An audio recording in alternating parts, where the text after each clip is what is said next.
तब corporate connection में management भी जुड़ चुके हैं। कॉर्पोरेट कनेक्शन में आज हमारे साथ जना स्मॉल फाइनेंस बैंक के मैनेजमेंट से बातचीत होगी, जो एक एनबीएफसी है और मुख्य रूप से यहाँ पर एसएमएसी को लोन दे रही है और किफ़ायती हाउसिंग लोन, डिपॉजिट पर टू व्हीलर लोन और गोल्ड लोन यहाँ पर कंपनी देती है।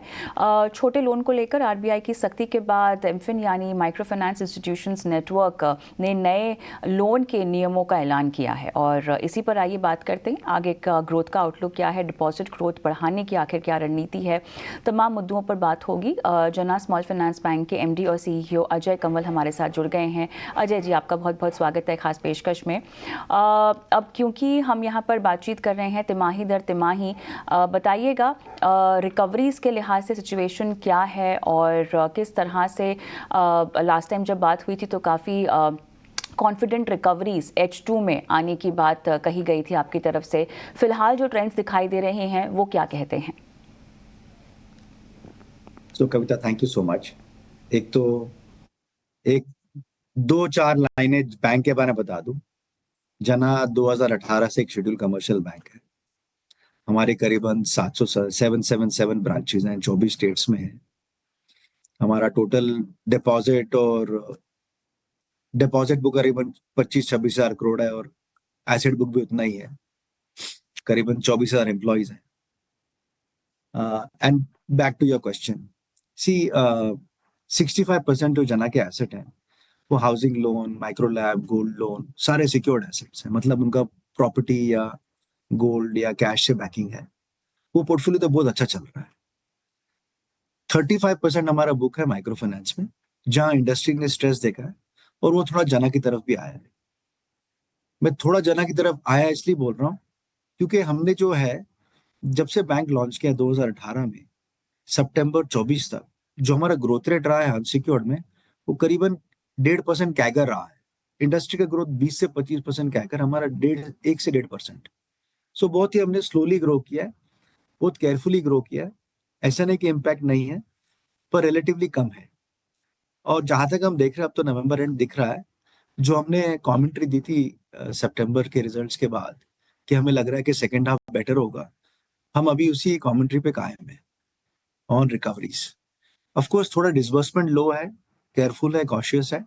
एंड ये कॉशियसनेस एटलीस्ट जो डिसबर्समेंट में है अनसिक्योर्ड में, वो जरूर चलती रहेगी Q3 में भी। और फिर Q4 में देखेंगे as the industry kind of I think stabilises, better idea than what we would do in Q4 on disbursement for Q3.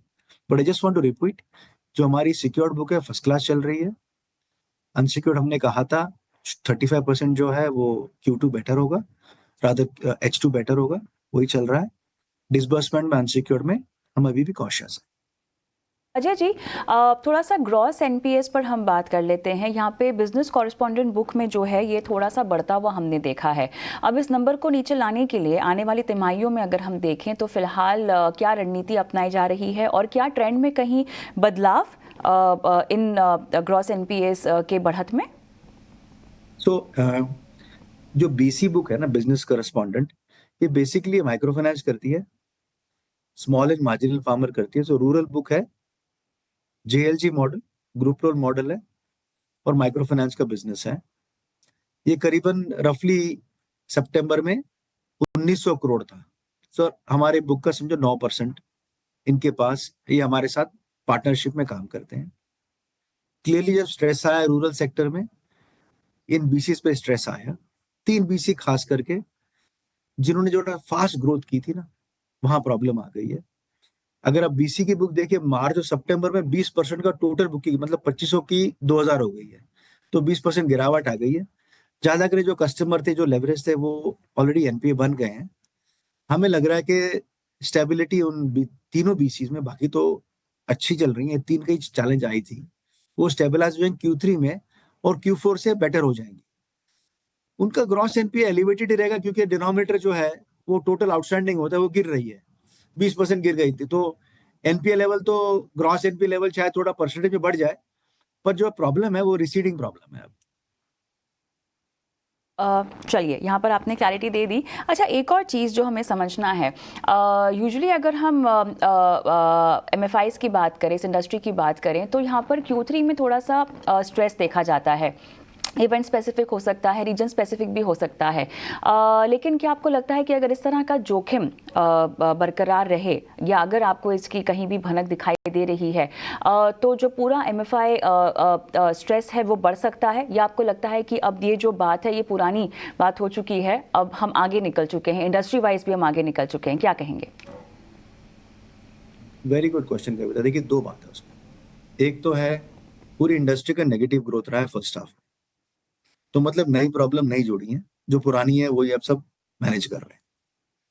I think सबसे इंपॉर्टेंट क्वेश्चन ये है कि इसके बाद इंडस्ट्री क्या करेगी। तो ये तो बॉटम आउट हो जाएगा, स्टेबलाइज हो जाएगा। Q3 में नहीं हो तो Q4 में हो जाएगा। फाइनाइट आंसर है उसका। पर जो इंडस्ट्री के डायनामिक्स हैं, जो ग्रोथ रेट रहा, लेवरेज पर कस्टमर है, कैलकुलेशन ऑफ इनकम है, आप जितना डेट दोगे उसमें क्या चेंजेस लाओगे। क्योंकि एक बात तो क्लियर हो गई है कि जो इंडस्ट्री की फास्ट ग्रोथ रेट रही है उससे लेवरेज बढ़ गया है और वहां कस्टमर्स को प्रॉब्लम आ गई है। सो ऑब्वियसली इंडस्ट्री के डायनामिक्स चेंज होने चाहिए जब इंडस्ट्री वापस ग्रोथ स्टार्ट करेगी। एमफिन के नए रूल्स आने शुरू हो गए हैं, but something that we'll have to watch out, ये इंडस्ट्री की जो प्रॉफिटेबिलिटी डायनामिक्स है, या जो लेंडिंग डायनामिक्स है, या जो डेट बर्डन की डायनामिक्स है, वो हम इंडस्ट्री में सब मिलके कैसे चेंज करते हैं। देखिए, हमारे लिए तो एक छोटी सी बात है, मतलब 35% है। और हमने जब बैंक से चालू कर तो 2018 में जब बैंक शुरू किया था ना, हमने कहा हमारा 80% सिक्योर्ड होगा। अभी हम 65 पहुंचे हैं, तो हमारा डायरेक्शन तो बहुत क्लियर है। पर फिर भी हमारी ये बुक है, और मुझे लगता है इंडस्ट्री जो माइक्रो फाइनेंस है, it has to come out in a very different form. Old can not be the new, we have to come to a new normal, and that we have to watch out in Q4 के सारे players maturity से काम करते हैं या नहीं। बहुत बढ़िया तस्वीर आपने एक बार फिर से क्लैरिटी के साथ बताई। लेकिन अब Q2, जैसा कि आप बता भी रहे हैं, समझा भी रहे हैं, काफ़ी टर्बुलेंट रहा है इंडस्ट्री के लिए। सभी का असर पड़ा है, अगर हम देखें तो सभी ब्रांड्स पे, सभी कंपनी पे पड़ा है। अब इंक्रीज प्रोविजंस के लिहाज से क्या रणनीति हो सकती है? क्रेडिट कॉस्ट नीचे लाने की बात भी कही, लगभग 1.7%। मैक्रो टेलविंड्स की अगर हम बात करें, क्या इसकी वजह से कहीं ना कहीं क्रेडिट कॉस्ट आपके लिए अगर हम देखें तो नीचे आ सकती है? क्या सफाई देंगे आप, क्या कहेंगे? इसलिए हमें लगता है हमारा सेकंड हाफ का क्रेडिट कॉस्ट फर्स्ट हाफ से कम होगा, और हमारा first half last year first half से भी कम था। और प्राइमरी एक ही रीजन है, हमारी बुक छोटी है माइक्रो फाइनेंस की, और हमने बहुत ही केयरफुली ग्रो किया, इसलिए हमारा जो डैमेज है, जो प्रोविजनिंग का है, वो कम है। हमें इंटरेस्ट है यूनिवर्सल बैंक के लिए अप्लाई करने में अगले साल, इसलिए हमें नेट एनपीए जो एक के नीचे रखना है। इसलिए फर्स्ट हाफ में हमने 267 करोड़ का पैड दिखाया। ऑन टॉप ऑफ इट हमने 115 करोड़ एक्सीलरेटेड प्रोविजन भी लिया था। हमने इसलिए लिया था ताकि हमारा नेट एनपीए एक के नीचे रहे। हमारी वही स्ट्रैटेजी रहेगी, मतलब कलेक्शन पे पूरा जोर है, कॉशियस लेंडिंग अनसिक्योर्ड में, secured God's blessing and good credit, अच्छा परफॉर्मेंस है। हम यही ट्राई करेंगे हमारा सेकंड हाफ में भी नेट एनपीए जो है बिलो 1% रहे, ग्रॉस एनपीए बिलो 3 रहे, उस पर फोकस रहेगा। अजय जी, यहाँ पर निम्स किस तरह से शेप अप होते हुए दिखाई दे रहे हैं बैंक के? क्या ये 7.5% के ऊपर के लेवल्स पर हम बरकरार देख सकते हैं? 8% था मार्च में, सितंबर में 7.7 हो गया। इंटरेस्ट इन सस्पेंस बढ़ने से थोड़ा सा नीचे भी आ गया है, पर मुझे लग रहा है कि 7.7 के आसपास ही अब slightly positive 5-10 basis points up and down ही होगा, उससे ज्यादा होगा नहीं।